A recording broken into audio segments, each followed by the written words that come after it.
Chronicles of the Keeper, the Mantle of Honor, Part 2. Now, from where I left off before, I want to share some scriptures with you that describe what I'm talking about when it comes to the glory and the crown and the glory. And the crown, like I said, belongs on the head of the old man. So we go back and let's trace the crown, the significance of the crown, and what it represents in the family. The crown is the aged wisdom of the old man. And in our community, the black community, the old man's the old man has become irrelevant. We have all the significance. We have placed all the significance on the role played by women, so much so that the term grandfather doesn't even exist in the community, except that granddad is either dead already or some mysterious figment of our imagination that was a part of our life and has mysteriously disappeared. Nobody knows where he is. Nobody knows anything about him. He is the stuff of legend. Now, when it comes to mother and grandmother, these two personas are literal, real people.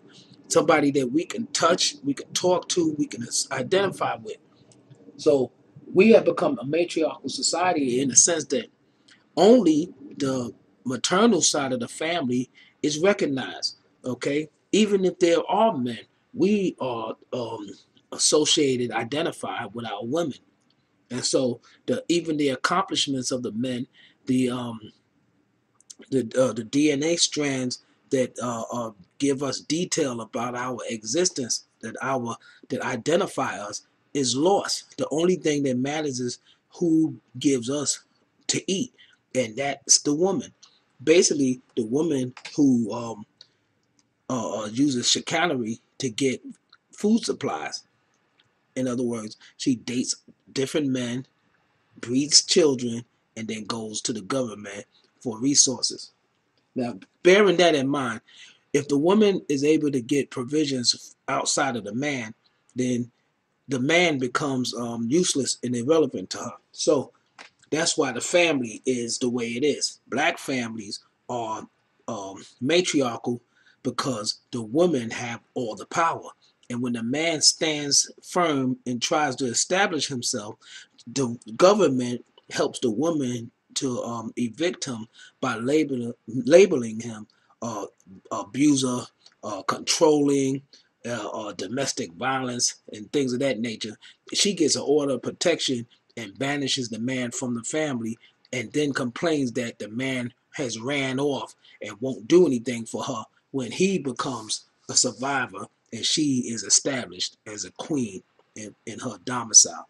So you see what happens when once the man is diminished or removed from the family, the woman is given prominence, and when she becomes more prominent, the men become diminished and insignificant, and they start having identity issues.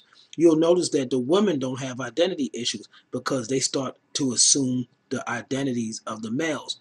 When it comes to education, when it comes to work, when it comes to being the hero in the community, everybody looks at the female for all the power, and the men are just there, holding onto the apron strings, looking for somewhere to lay their head and somewhere to eat. That's the role that the men have been reduced to. When the woman says she does want a man in her life, it's usually as somebody who's an assistant to her. In other words, I need a man to help me raise my kids. And so that's the role reversal that has described the way family is lived in the black community. With that being in mind, keeping that in mind, that's where the mantle of honor is. It's in the wrong place.